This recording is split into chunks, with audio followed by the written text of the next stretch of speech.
Okay, let's go.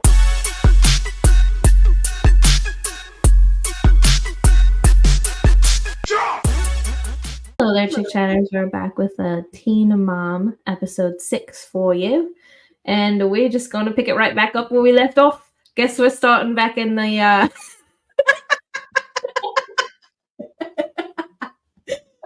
Anna sprouted herself an accent.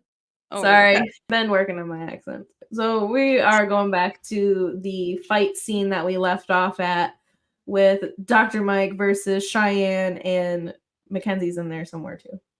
Yeah, he had a destructive workshop going on at this point. I mean, the hypnotizing was healing, I suppose, but this was not good. Yeah, I'm like where Caitlin was with it. I understand what he was trying to do, but at the same time, I can see where Cheyenne was feeling a little bit ganged up on when her and Zach were talking one-on-one about what happened. I had a lot more of an idea of why she was so hostile about it. Imagine me, I guess, feeling outnumbered and everyone being like, how you feel about this racial matter. And it's like, what can I say in front of a room full of white people? I'm just going to offend anybody if I say that. And at this point, it's not Cheyenne's business anymore to be brought into this. It was brought up. It was discussed. I understand there wasn't quite a resolution here and more can be spoken about, but not by force. Yeah, no, I think it was all well intended. It just, he completely was uninformed, and so because he was uninformed, he missed the mark. And and I also feel like it was a little late to be trying this. Like, if he wanted to attempt this in the workshop or something, like they should have did this when Mackenzie first got there. I just don't see why they didn't just come in and mediate this episode or two ago if they wanted to do that. Just take Cheyenne and Mackenzie to the side. And not in front of everybody, but do like one-on-one therapy or something with them. Why didn't they do that one episode? That was weird to me as well, as having it be in front of everybody. I get maybe he thought it was a supportive environment or something, which it is, because everybody is trying to be friends with everyone, but it was just not the setting. It was uninformed, misinformed, misguided, and Cheyenne left, which I'm happy she did, because that also takes a lot of courage. A lot of times people look at people who walk out of situations as trying to run away, but it takes a lot to be able to walk away and not make an ass of yourself or say mean things or say how you really feel in that moment, and you're not going to feel that way in 10 minutes. So I think that was great that she just got up and left, because she's not going to be fake. She's an adult. She knows how she feels. She's not ready to talk, not in that setting. Personally, I think she perfectly articulated it the whole time anyways. She started getting visibly frustrated, and I could tell Dr. Mike was starting to be like, oh, snap, like, because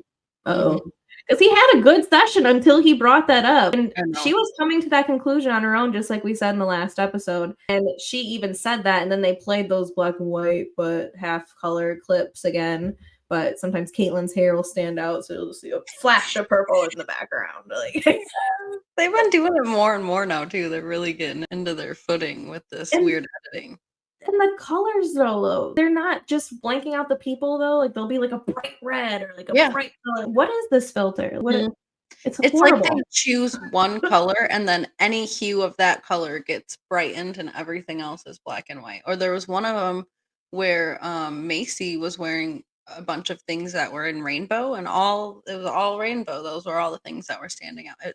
It's really, I don't know. When Cheyenne leaves, I do think it was a good opportunity, and Mackenzie did the right thing by asking Dr. Mike, Coach Mike, to stop dragging her into this. That this is now her problem to deal with, and it's not for Cheyenne. It's not her problem to forgive her or to be on good terms with her or anything. That's really Cheyenne's choice. And to take that choice away from Cheyenne is not okay to do. You got to let that happen. Mackenzie has to do the work that she has to do for Cheyenne to want to be friends. And she has been doing it.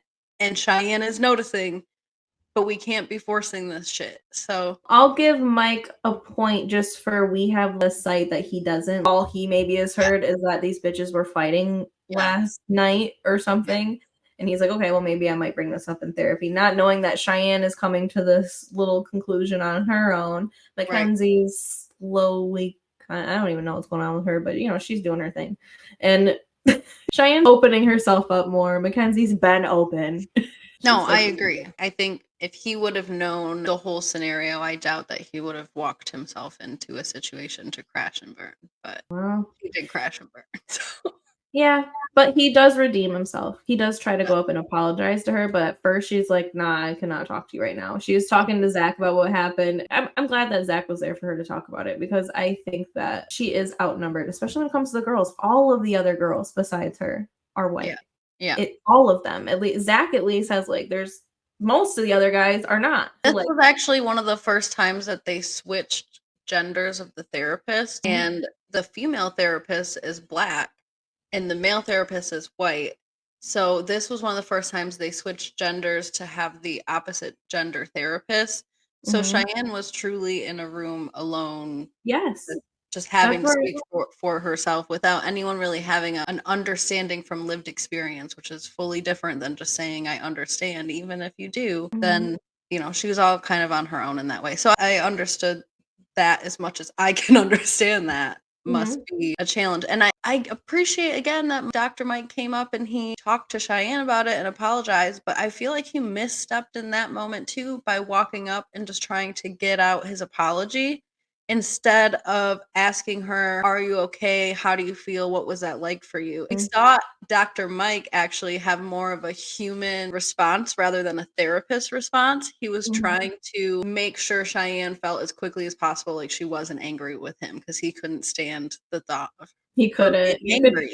You couldn't tell. Yeah, he was freaking out. So, and that made me feel bad for him. I mean, obviously he cares about the relationship with people because he wants to help, but he needed to take a beat then too and just hear what she had to say so that he could properly apologize because that's what he would tell somebody else to do. But it's a different thing when you're in that moment. It totally is. So. But inside, he totally was like Mackenzie in that one clip where she's like, I just came here to love and I did not want to hurt and I've hurt so much. And I'm like, I mean, like, you said some words, but he totally relates to Mackenzie. I know, and I was like, girl, you're going a little bit too far here. Like, I know we've said some bad words and we definitely need to learn from this experience, but it's nothing that people can't get over and work through and that you can't learn. You know what I mean? Like, it's fixable.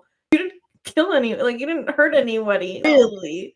I know. I mean, Cheyenne has a little bit of trauma from this because of the crazy people showing up at her house, but there's some damage, of course, but it's like, I don't know if it's like, but it's also shared damage. Again, Mackenzie was wrong, but Mackenzie did not explicitly ask no crazy white ladies to go talk to Cheyenne about their feelings. We can share some blame there. Mackenzie is part of that, even if she didn't ask her. But also, this crazy white lady took it upon herself to go all the way to Cheyenne's house and yell at her. There's blame for her. Like, she's also psychotic, okay? We can spread it around a little. Mike was initially denied by Cheyenne to talk about an apology. And I was like, good for you, Cheyenne. Make this man wait. Just give her a minute. I wouldn't come up right away either. Just maybe the next morning or something. Give her some time to. It seems like he came back again pretty quickly, though. It was within the first 15 minutes of the episode. So it was a very quick attempt to solve the situation, which I think was good. She didn't really need to sit and stew on it and decide any hard beliefs about this man because he was well-intended. So I think it was good. She was in the position to take the apology at that time with the way she wanted it, but just not right out the door though, because it seemed like he almost followed her to the bar, waited her to talk to Zach for 10 minutes, and was like, "Hey, I know it's me, Dr. Mike." And he's like, he came in with his arms. He was doing a lot. He needed to just take a deep breath. Yeah, give her a half an hour. And even the camera people were building this up, playing with us too, because they even had him walking up in the background, the set and shit, trying to come around the corner. I'm like, you guys, you're really building this up for me, but I'm here for it. It's all right. Cheyenne's like the most forgiving person I've seen on this show, so he'll be fine, honestly. I had to feel for Zach a little bit because he comes back from his ice bath all ready to talk to Cheyenne about it, and she's just like, okay. She said, I'm glad you got something out of it. Yeah, she was annoyed, fresh annoyed, which I get it, you know. I would have said the same thing. There's so many times I've come home and like Dean will tell me something he's excited about, and I'm like, and I kind of blow it off. But then watching it, I'm like, oh man, maybe I need to stop doing that. It does make me feel bad kind of to see Zach blown off because you can tell Zach probably never talks about anything really when it comes to the relationship. Well, that's what he learned in his ice bath, was that anything that's going on in his head, he's not showing on his face. And I think she did a good job, the therapist, of kind of keying in on that and making that a solid thought instead of a metaphor inside of a bathtub. So she did a good job at bringing all that together.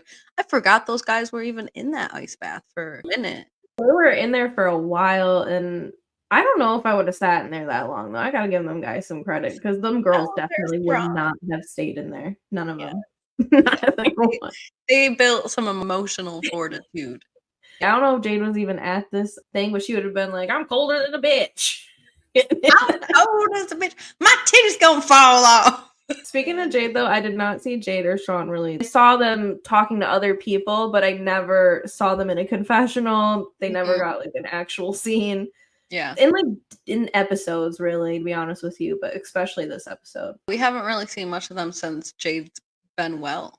Which I guess we always say that's a good thing in the Teen Mom franchise shows, but I mean, at this, it's more of a cast show. We want to see everybody. In the last 3 episodes, and the only thing I've seen Sean say specifically is, well, I'm going to take care of Jade. And that's where I'll be. I don't think we even saw Sean talking in the ice bath. At least not in this episode. I know they did a little ice bath last episode, but I don't think we saw. I don't know if Sean was there, but I want to see more of Sean, because I actually have been trying to key in on his growth this season. Yeah. And now they're taking him away, and I'm like, wait a minute. They're keying in, as they do, on the problematic people, right? So I think part of his growth is that he's kind of problematic. A Caitlin and Tyler situation right now. They're just fading into the background. Well, everybody faded into the background this episode, to be honest with you. All the filler people that we have. Yeah, because we just got Ryan and Kayla standing front and center yet again. We thought Cory and Talyor were going to carry this season, but no. Well, they're sprinkled in there. Cory this episode, I'm not going to lie, I was dying laughing. He was so drunk, giving people advice and stuff like that. I'm like, Talyor, why has he got to talk to these people about this stuff right now? If he wasn't wearing shades, I'm sure his eyes would be going in different directions. And the things he was saying, too, I was like, wait, what? Cory is sprinkled into this rooftop party the whole entire time, whether it's taking drinks, doing shots with people, then he's giving pep talks, he's giving therapy sessions. He gave the cheers to start off the whole entire night. He's just talking about pregnancy, carrying the season, and that he's keeping the pace going. Like, he's the one in the room doing what has to be done to keep the show moving. And then the drama we want to sink our teeth into is Kayla and this dude. And he took me out, Cory, in his confessional when he was like contemplating Kayla and this guy's situation, which I don't remember the guy's name right now, Kayla and Ryan's situation. And he's like, I don't know him. I don't know her. I just know that I want what's best for this baby. I know. Like, what in the hell? It was like he was feeling like a true empath or something in that moment. He was really putting himself in their shoes. And that's what he was doing in their little therapy session that Talyor sent him on to go do. Taylor's like, you need to talk to him about his habits. And he does it right in front of Kayla. And he's just in front of them, imagining being them and vocalizing what his worries would be. And I was dying because he's right. I mean, they probably are worried about all of those things. But right, what are you saying right now? He's like, you guys got a bigger decision than like marriage or anything almost. And I'm like, biggest decision, Cory. Probably bigger than marriage, huh? And it is one of the biggest decisions of your life, other than having another child or the children you had before. But Cory, nobody is following you except for the only other drunk person in this conversation, which is Kayla's dude. Kayla's just sitting there with her eyes. She's like... And he's eating it up. He's like, Cory's giving me this advice. I know it's coming from the heart. And I'm like, is it? I know. I was sitting there typing away, talking about how silly this advice is. And then this man pops up and says, I know it's coming from a real place. And I was like, should I delete No. Like, this guy's crazy, dude. A real place of alcohol, that's for sure. Yeah, a real place of intoxication.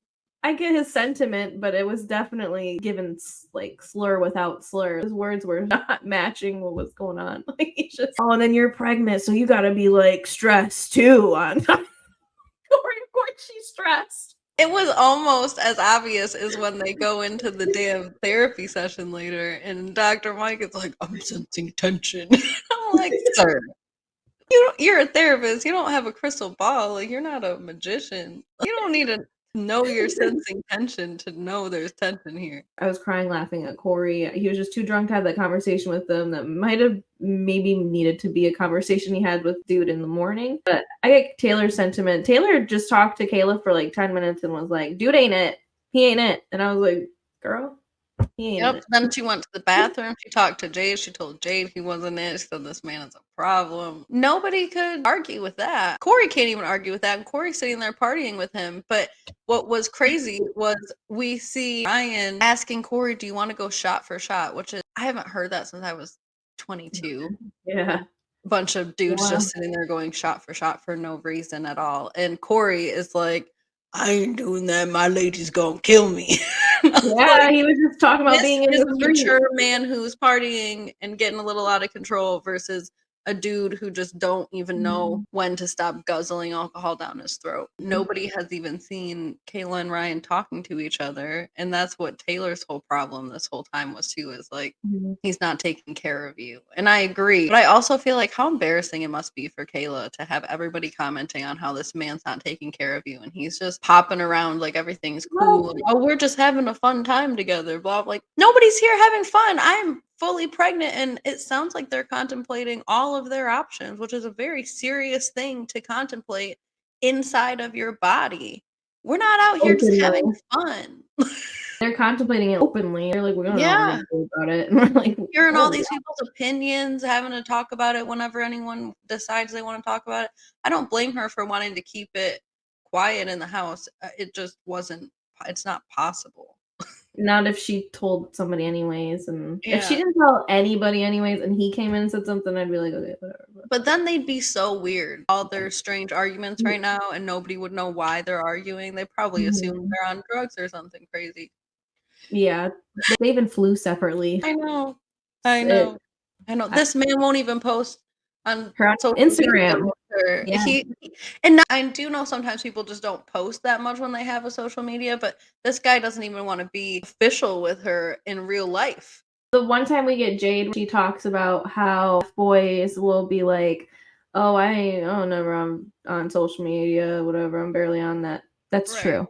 I don't know how many times I've been through it, but it's true. It is so true. And I don't know how many times I've done it, but it's true. Because I've told, it was one of my exes, I didn't put them on my social media, but it wasn't because I was cheating or anything or talking to other people. It was because I want to keep my options open in a sense of like, I know I'm not going to marry this person, so why have him all over my social media? So I can delete the photos. I don't need all these men out here thinking I'm in love and then asking me when we break up about what happened to dude and where. No. I'm fine. I'll be stuck in this relationship for a little while, but I already know it's gonna fizzle out at some point. It was always destined to fizzle out.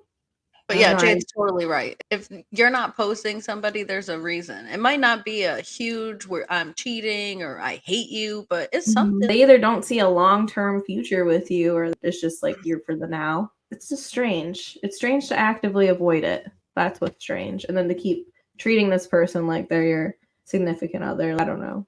No, it is. And it's one thing to not want to be on social media, which is a thing, but it's a whole other thing to not even want to be publicly dating somebody when she's, well, I guess they don't know what they're going to do about this baby, but it's a whole mess. The whole thing is a mess. I've been on both sides of that. And there's no way that in the long run, this is going to be like a good functioning relationship. It's just not like, because somebody's they already broke up 3 or 4 other times. I get what the therapist was trying to tell them later on about you guys keep coming back to each other, but that's just a toxic pattern. Someone's heart's not fully in it, and I think it's his heart's not completely in it. His heart is not even nearby. It's in another country. They talk about these people being together for 10 years, and it's like, well, then that's a comfort then. It's not really like these people are madly in love with each other. And they go back to each other when they break up from long-term relationships because they haven't been together for 10 years. We've never even seen Kayla with this man, and Kayla has been on TV for like damn near 6-7 years now. Right. They've just been talking back and forth. I've known of Ryan because she cheats on people with Ryan, but that's a toxic pattern. That's not an actual functioning thing. We'll get to their therapy session. What else happens at this? Oh, Cheyenne and Mackenzie have an actual organic sit down Zach brings over, what is his name? Mackenzie's guy. Mackenzie's man. Mackenzie's man. Yeah. I thought I wrote it down. Lasagna, Casagna. Starts with a K. Casagno or something. Casagno. I think it is Casagno. Sorry, chick chatters. We barely see this guy too. They never show him in the confessional, so it's hard to remember his name. I don't even know the Ryan guy just showed up. I'm just figuring out his name. I just found out talking to you, chick chatters, his name. So that was names when people are new to me. And I've heard of Ryan for a couple of seasons. I mean, Ryan has really been in the shadows for a long time. He's been around for 10 years. He just hasn't been on the show with her until now. But we've been talking about Ryan for a long time. Oh, well, I haven't. I didn't watch Young and Pregnant though. We haven't. Yes. But anyways. Cheyenne and Zach sit down with Mackenzie and Casagno, or her man or whatever. And they are talking about this whole issue. Cheyenne wants to just get this done and over with. And she's very mature about it. She came prepared. She had a little speech. She's like, you know what? You can't even be yourself around these people because of this. Let's just end it. And I'm like, girl, after everything this whole episode, I'm glad you can do this. Because it needed to be done. And she even said, I was about to do this anyways, but then Dr. Mike came around and pissed me off. Right. And how much self-reflection you have to be able to do with your own pride to put in that situation and have to walk away from that situation for your own sanity and then still sit down that same night and have the conversation you intended to have anyways. You really have to be determined about that. I think Cheyenne deserves a lot of compliments on her growth too, because she has not always been this open to conflict. I forget who she was arguing with. It was somebody on the cast when something went down with her wedding. I think it was Ashley. But she did. Her dad was able to talk to her and get her. That's what I mean. And I think she's really taken what her dad was saying a lot. And she's actually using that in real life now. But she was really just learning that part of conflict then. That you have to walk away for yourself. You have to do things for yourself. It's not about making them feel better. It's about being a better person and having some peace. They came out of it and it was hugged. It looked like they're about to be friends. So I see this going real well. I think they're going to be best friends by the end of this. Maybe not best, but I think that Cheyenne looked at her. She said, I want to get to know you. She did. She said, we have a clean slate. I would like to get to know you. So I think they could certainly like each other. Maybe not besties. Yeah. Maybe not besties, but I think we'll be seeing them kikiing at the end of this damn trip. I think they'll get as close as they possibly can be for their personality types. But I don't see any beef between them anymore. Well, and then Cheyenne switches from one argument to another when Zach and her get into an argument over her controlling his drinking. Yeah. She's literally having an argument with him about trying to release control. And she's at the same time trying to control how many shots this man has. And I understand her perspective because I am also a control freak myself, especially with my partner, especially when it comes to alcohol. So I get it. But watching it, sort of like when you were watching Cheyenne sort of dismiss Zach's little ice bath, watching it, I was like, okay, I see how this feels silly and like a lot of demanding sort of situation. And I also didn't get it though either, because nobody's driving a car. Why can't That's what I was trying to figure out. Because they want to get, and wouldn't that be releasing control? Like, let's both get so drunk. I don't know. I guess releasing control is different for others. Yeah, I need to know why they had a pact this night to one not drink and another. And they even said that they both always usually drink at the same time. So Cheyenne said she wanted Zach to help her watch her mouth. But in my opinion, and maybe they flip-flopped this in the editing, but she already squashed her beef with Mackenzie. So why would she need to watch her mouth if she's feeling good about all the people there? Why can't Zach also have a few drinks and watch her mouth? Why does someone have to be sober to help you not say something? I don't know. Maybe if they were driving you home, I get that. But that's why I wasn't understanding. Aren't they just above where they're staying right now? Why can't they just both get drunk? Or even if they're somewhere else on a rooftop bar. I think they drove somewhere because I saw them in a bus. But either way, they're providing that transportation. Like, there's no reason to be driving in Colombia. I don't know. I didn't get that anyway. So whatever. But Zach did have a weird tone about him, though, trying to talk to Cheyenne. I don't know what it was. Zach kind of strange with me. It was like a respectful dad. It was strange. Well, it's because I think Cheyenne at that point had a couple drinks, so she's like sitting down on her swing, like, "Hey, take a picture of me." And Zach's like, "I'm trying to talk to you," and she's like, "No, take a picture of me first." And then I kind of felt bad for him because he made some points later in his argument where he's like, "I feel like I'm just a prop. You're even asking me to take photos of you before I can talk to you." And he said no. Then she's like, "Well, what's wrong?" And then he's like telling her what was wrong, and then she's like, "Oh, okay."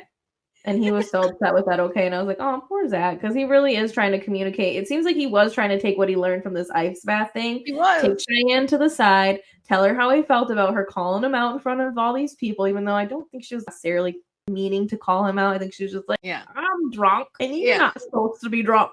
Yeah, exactly. No, I think she was more lighthearted about it, but he was trying to change the way that they talk to each other and all of that. Cheyenne wasn't in the right space to take it as seriously, but she was receptive to it. She did say, okay, she did apologize.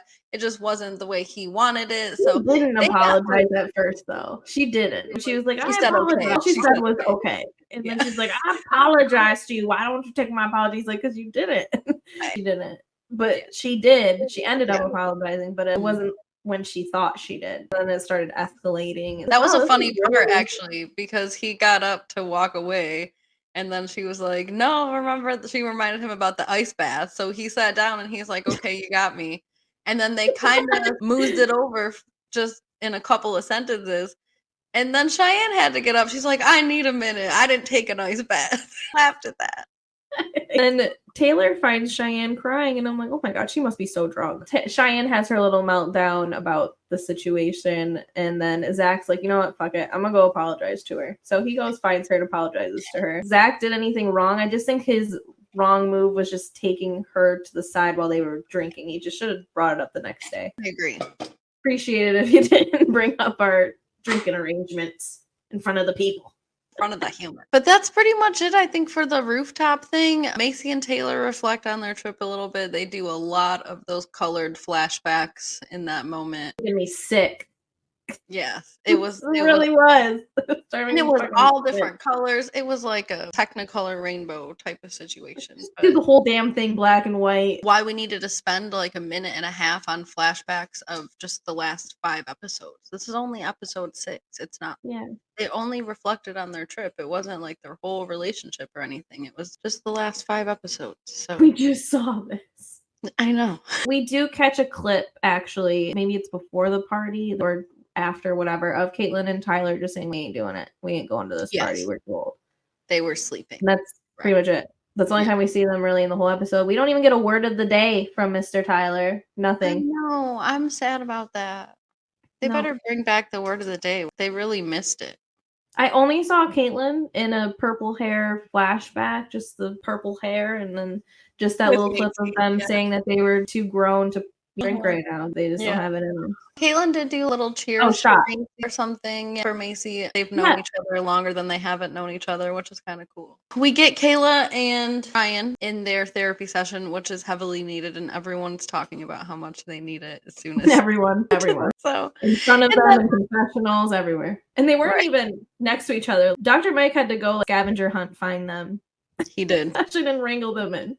And then in the session, they didn't even sit down. Like, that's the furthest I've seen any of the couples sit from each other when they're sitting in that session. A lot of times, they're kind of snuggled up. The only other ones that were on bad terms were Jade and Sean, but they were still close enough to be within, like, elbow movement of each other. These two were on different sides of the couch. And Dr. Mike has eyes, so he sees that. And he says to them, I'm sensing some tension. And Kayla wants to just say no, that there's no tension. How? Just how? Maybe he's not psychically sensing it. Like, he's do you think this is like a job interview or something? Like, you're in front of a therapist. This is the person to tell that there's tension here. This is when you bring it up. I get you're on TV, but this is a therapy session. We know there's tension. You already said it in front of everybody else. Why wouldn't you say it in front of the damn therapist? There's no right answer here. The right answer is the truth. Yeah, which is yes, there is tension. And Ryan says that. He does say that there is tension there. And they talk a little bit about their relationship, but they pretty quickly get into Kayla is closing a history of SA. But I didn't like this either. I don't know if maybe I'm just turned off to Dr. Mike right now and I'm mad at him for some reason, but I also did not like the way he went about this situation because Kayla's in a room with two men, one of which she's carrying his baby and he's basically rejecting her and the baby, and another man who she doesn't know at all. Barely spent maybe 3-4 minutes with before this situation and just watched him fumble the bag with Cheyenne. So why would she feel like she trusts him? And then it's clear after he pulls this history of SA out of her that he doesn't even know that she's carrying dude's baby. That comes out afterwards. So now you have this woman in a vulnerable place that I don't think she fully agreed to be in because she was and instead of actually telling her story, which is a clear indicator that she's not trying to tell that story, probably especially not on TV, especially not in front of this guy. And then he shames her for it. You have to tell him these things. Well, don't you think, Dr. Mike, that there's probably a reason why she hasn't told this man her most vulnerable things? Probably because he's not supportive and he's not here for her. He's never for a moment been a secure person for her to be around. He's just this hop in, hop out kind of guy, but you don't know that. Instead, you just sit there and shame her. Playing devil's advocate, I will only give him 1 point this way, which is he's probably never watched this single episode of Young and Pregnant. So what he learned in this therapy session is these people have been together for 10 years. That's what they said. They've been together for 10 years and she's carrying his child. So to him, he's like, you've been together for 10 years. Yeah, he's probably like, you've been together for 10 years. Why haven't you shared this with him? I don't think he knows, like, she's been like, there's other baby daddies, there's other baby mamas, and there's. You're right. I don't know how much he knows, so I'm gonna give him a little bit of the benefit of the doubt just there. But if he does know, then 100%, I'll give him a little bit of a doubt. Oh well, little wiggle room, because I think that gives him even more room than a little bit of a doubt. No, I think that's a great point. But it's the same thing that happened with Cheyenne. He stepped into something. He didn't have the full story. And he sat there and acted like he learned a lesson with Cheyenne, and then he just did the same damn thing. And I'm like, sir, just let's be a little more cautious. Let's let people tell their story instead of thinking you know their story. That's the part, especially here, because this has to do with trauma. And not that Cheyenne's story, she was traumatized by that white lady. I certainly believe that. But I just don't think that Kayla was really willing to even. She's never opened up about that. I mean, she's been on TV for several years, and I don't think she's ever talked about that. And let's just say, too, if she's been with this man for 10 years and hasn't said it to him, I mean, there's a reason. I know she hasn't been with him for 10 years. Like, that's not the same. I used to go back and forth with guys for, like, years. I mean, I wouldn't say I was, like, with them for years, but like, I went back and forth with them for years, but they didn't know, like, my traumas or anything. So I wouldn't tell them that either. So I get why she didn't tell him in 10 years' time, because they weren't serious for 10 years. Now, had they been serious for like 5 of those 10 years, I'd be like, oh, maybe. If they were serious for the whole 10 years, I'd be like, what? Just like Dr. Mike might have been like, what? But I don't know. I also might not have brought up the essay to begin with. It might have been on other topics. When he asked Ryan what percentage he is in this relationship, I could get behind that, because that's what I was trying to figure out. Is how much is this dude in this relationship? He said he's about 60 to 70%. And Mike's like, well, how do you feel about being 60 to 70%? And I was like, that's a Brooke question. It's a classic therapist question. Do you know why? Because that man was shook in that moment, because he realized he made the wrong assumption on this 10-year relationship. He assumed dude was all in. He assumed if he showed dude that Kayla's hurting, that she's traumatized, that she needs support, that he needs to step up, that he would be responsive to the partner that he loves. Guess what? Dude doesn't love her. That's the problem. And so instead of responding to that like a human would, he responded like a therapist would, and he needed a minute to process. So he was like, what is that like for you to be 60% in? Because he did not know how to handle that situation either. He realized that he f***ed up at that time. He's got this girl all vulnerable, all opened up, and this man's about to damn reject her. Yep. It was just a classic misstep after misstep. And I have empathy for Dr. Mike. I mean, he don't know what he's walking into, but man, it was hard to watch for everybody. It was. And that's kind of like where they left it, was like in this weird in between of the Right? They didn't even finish the therapy session. They're still in it, Well, right? Kayla wanted to get up and leave, and this was another thing that I thought was kind of strange. I promise I'm not on a campaign to end Dr. Mike. I really do. I do like him, but he just had a bad episode this episode. But the session ends because he starts bringing up with Kayla and Ryan what their options are when they have a fetus. yeah. And Kayla's shutting down and says she doesn't want to talk about it. And I get trying to pull her out, but he puts the pressure on in this weird way, calling her basically a ticking time bomb and all kinds of things. That's terrifying to somebody, especially when it's happening inside your body. He's right. They need to figure this out, or they're going to lose an option. Right. That's what I was going to say. Like, he's right if they're truly considering termination option, because that really is a ticking thing. Like, you don't really want to be too far. Especially these days, there's all kinds of restrictions on it now. So, I mean, it really has to be done very, very soon. So I'm sure that they need to make a decision. But it seems like they really are avoiding it to the death. I know he overstepped, but at the same time, someone does need to look at them and be like, y'all do need to talk about this. I know Cory said it to them too, drunkenly. Y'all got to make a choice. Because you can't just be coming up to this party, this couple's trip. You're going all the way to damn Colombia. You're pregnant. You rode separately, like it was an Uber or something. You rode planes separately. Right. And you want to come up in here and be like, well, we don't want to talk about that. We haven't decided what we're doing with this child yet. And it's like, Miss Ma'am, you guys do need to talk about it. Maybe not with Mr. Mike or whatever, but you definitely need to set the damn time aside with the camera to talk about it. Kayla came into the vacation in her immediate confessional saying, this is why I'm here for therapy. I have a lot of things that we need to discuss and talk about. And meanwhile, dude's over here partying his ass off thinking that we're just here for a vacation because Kayla's just avoiding him now. So Kayla does need to open her mouth. I think the therapy session could have been used a little more constructively in that measure. I don't know where my homegirl's at with her therapy sessions. Why didn't she take over for Dr. Mike at this point? You know what? They needed 2 therapists. They should have both. Why didn't they both get in there? I haven't seen her do a therapy session in a while. She worked wonders with Cory. Dr. Mike needed a break after. She was introduced that other therapist as more of like the here and now therapist, and Mr. Mike is like the dig into your past, dig deeper sort of therapist. But she did dig deep with Cory. She did. This whole problem is a deep thing. It's not just the but she helped him to fix it in the here and now. She didn't really get into a lot with him of why are you doing it and what happened to you and how does that feel in your body. That's a Mr. Mike sort of situation. She does what are you going to do now? Apparently Mr. Mike didn't understand that they needed to make a decision, and that's more of a here and now type of situation. That's what I'm saying. The here and now lady needed to be in Kayla's session because this is a here and now problem or situation or whatever it is. So we're not looking into the why'd you get pregnant and let's talk about your abuse. So they have a problem to solve today.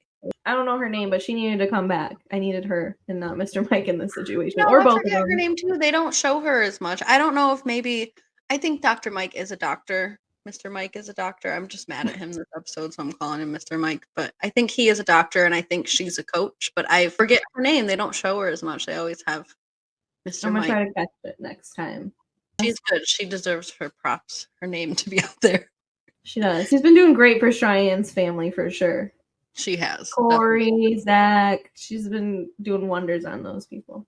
And I liked her ice bath situation metaphor. I like her a lot. I think she was great. Mr. Mike's a little rough around the edges, but I think he means well. I do think he means well. People generally like him too, and they feel comfortable joking with him. You know, they were doing the moaning stuff when they were walking out making fun of him. You know, he was an earshot of that. So I think that is a sign that people feel comfortable around him. Obviously, he does mean well, but yeah, it's tough work trying to walk into people's emotions when you don't know full story.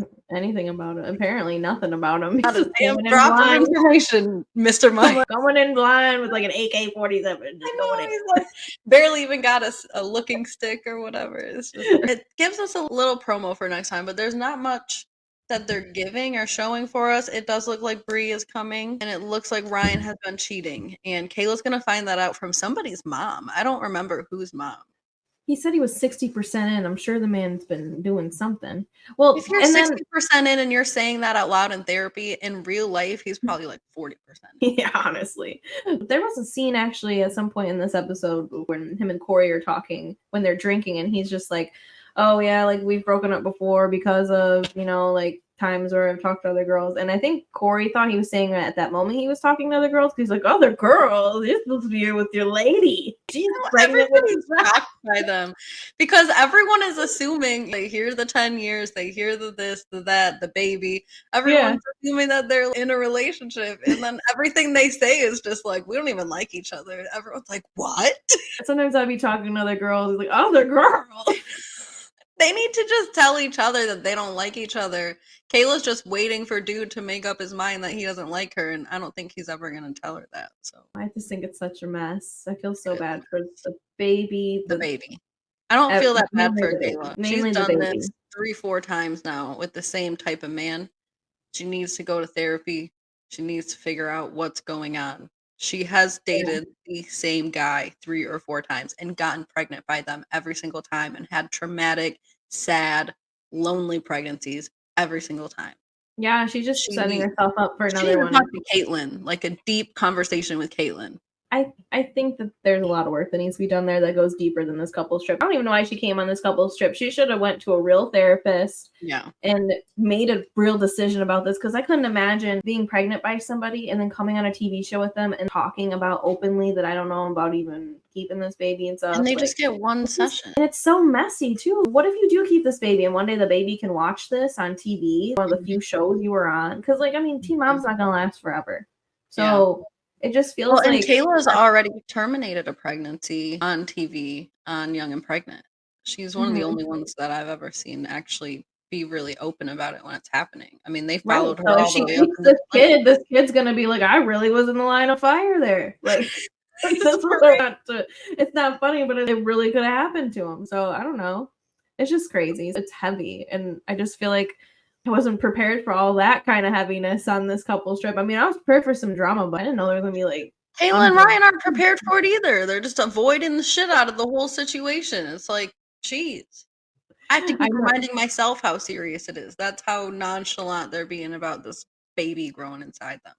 Right. I don't know. The cast, you can tell it's changing how the cast is vibing too. Because before we had this carefree people jumping in pools naked, like vibing cast, and now we have everybody's kind of like on pins and needles because they're trying to figure out the future of this baby. I know. It's a very serious situation. And this wasn't the preview for the next episode, but I did see a preview for what's still to come in this season. And it looks like there's going to be more singles coming in, and they're going to get in some fights and arguments, and all kinds of things are going to happen. So we still have quite a few people to join us. Bree's obviously coming, but there's a couple of other young and pregnant people coming because one of them gets in an argument. And what's her name? The girls' mom is coming. The girls' mom? Oh, Leah. Leah's coming. The girls' mom is coming. Leah Messer. Yeah. She got some time away from her girls to come on this trip. Just a pinch away from all the girls. My whole thing with Leah coming is I wonder if in the back of her head she's going to be like looking at all these guys. You see Mackenzie, right? Especially bringing this man with her. Maybe Leah's like thinking about how she brought Jalen. It's the same. It's like a copy and paste. It's just like, I know. We bring this big, beautiful man. This little tiny girl comes in with this big, tall, dark, and whatever. Man. You know what I mean? Like, I'm like, oh my God, Leah's going to be having PTSD. I know. You're going to be like, Mackenzie, does he walk the line, Mackenzie? You got to make sure you walk the line before you sign it. Don't sign the NDA. I don't even think this guy is like that, but it's just funny. No, Jalen from the beginning was a classic manipulator, classic user. He had all the signs and symptoms from the beginning. His sweaters were throwing me off since day one. He was just way too tuned up, cleaned up, ready to go, available all the time, really kind. All this stuff. He had professional photos already done with Leah and her family, it was up on his walls, even like not even just done and like posted on the internet, like up on his walls. Framed. Fully framed in a whole decorative set. Collage. A whole man had this. Manhouse. Me and Dean had our wedding ceremony almost a year ago now. We don't have a single wedding photo up on our damn wall yet. No. I've lived in this house for 4 years. This is the only thing on my wall in my whole house. Well, except for up here. I got some other things that way. And we should decorate more. But yeah, this guy, he was a lot. From the beginning, he was a con artist. He was doing too much. The con was clear and obvious. I don't know about Mackenzie's guy. No, I don't think so. He But seems more genuine. Even with the beef going on between Cheyenne and Mackenzie, he's like, in Jamaica, we don't have this stuff.